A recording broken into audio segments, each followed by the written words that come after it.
Yo, what's going on, guys? Jay here, and today I'm gonna be reviewing Lil Wayne's new mixtape, The Fix Before the Six. So first and foremost, Lil Wayne is a legend and a vet of the game. He has been in it over 20 years at this point, giving excellent work, always being one of the best rappers around. Again, like I said, a legend at this point in his career. So like the title insinuates, this is a little prelude, a little something to hold us over before the Carter 6 finally drops, which he's been teasing for a while now. Adding to that, he's also claiming that we're gonna get Collard Grove 2 with 2 Chainz within, I think, the first week or two of November. But we'll see if that happens, because that album has been on and off announced for a couple of years now. We'll see. And yeah, at this point in 2023, like I said, deep into his career, people are starting to give Lil Wayne the Eminem or the Kanye treatment to a degree where at this point into his career, he is not rapping at the same caliber that he used to. He's still delivering amazing feature performances, but his album output has been less impressive and less consistent than it has in the past, and The Fix Before the Six will continue that narrative. Act Up is the intro track that features a skeletal piano as well as a light vocal sample as Wayne is starting his verse. As Weezy's dropping bars, it eventually builds up to a pretty solid beat drop that incorporates some booming bass as well as some trap drums. And yeah, here we're getting some pretty good rapping and bars from him. This is one of the better performances. It's still not up to what we've come to expect from Wayne, but nonetheless, it's not terrible, it's not bad, it is good. Although I will say on this track, that's why I act like this refrain is annoying more than anything, to be honest. The following track, Birds, is the first of 2 majorly terrible tracks we have to talk about on this project. We get an obnoxious trap beat with some very odd futuristic synth, and to be honest, it sounds like a space shuttle is going down on this instrumental.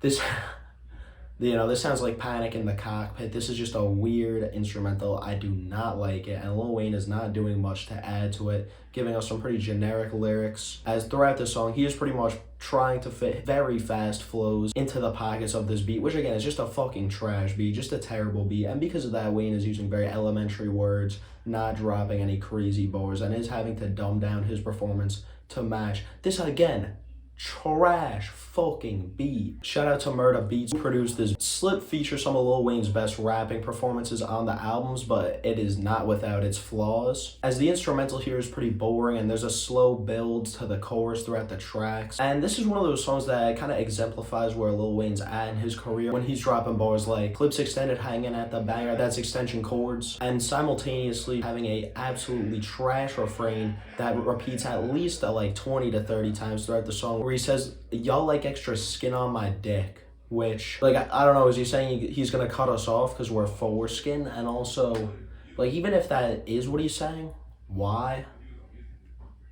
Just why? Moving on to Cat Food, this was the first and only single released in anticipation of this mixtape, and this is the best song. It's a bouncy, blingy club banger, a super easy track to get into, gets your head nodding instantly with the strong melody in it. And the instrumental it has the same energy as Red Mercedes by Amine. If you know that song, it's a little classic. And yeah, here are easily his best flows and rapping performances on the albums, as well as classic Weezy bars like "Ass Pussy Boobs," APB, yeah, I'm looking for 'em. Tuxedo is a solid and inoffensive pop-punk crossover from Lil Wayne that also features a great verse from his Young Money Enterprise signee, Euro. Chanel Number 5 is another not necessarily highlight, I'm never gonna really revisit this song or Tuxedo, but these were not skips for me either. These were good songs, just not ones I care for that much. And Chanel Number 5, solid Weezy performance, as well as a pretty fucking great rapping performance from Fouché. We've seen Weezy and Fouché collab before, and I mean,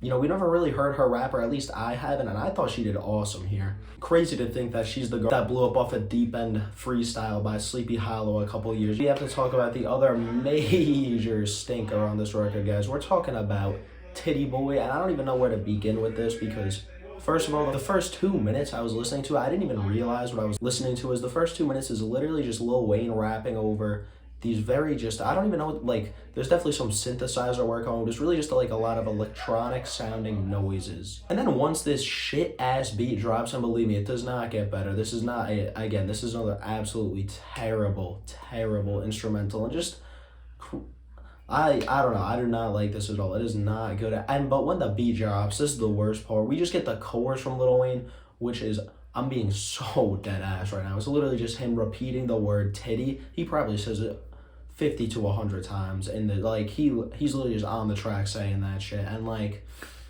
it does not make for enjoyable music. I don't know who the intended audience of this. I couldn't imagine anybody being in the club and busting it down to this. I mean, that's crazy. And I mean, yeah, Titty Boy, Lil Wayne, this is easily one of the worst songs of the year. Boy is spelled B-O-I, by the way, so not making the case any better. And the outro, Good Morning, ends a pretty mediocre tape on a mid note. This is another just track that's pretty inoffensive.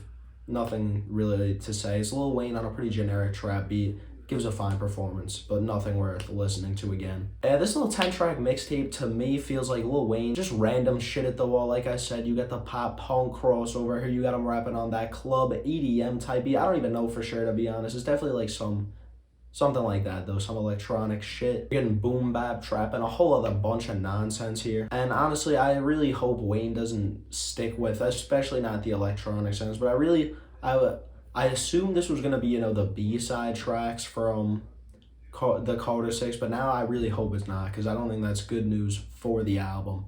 I would rather think it's just him testing the water on certain things he wanted to try out.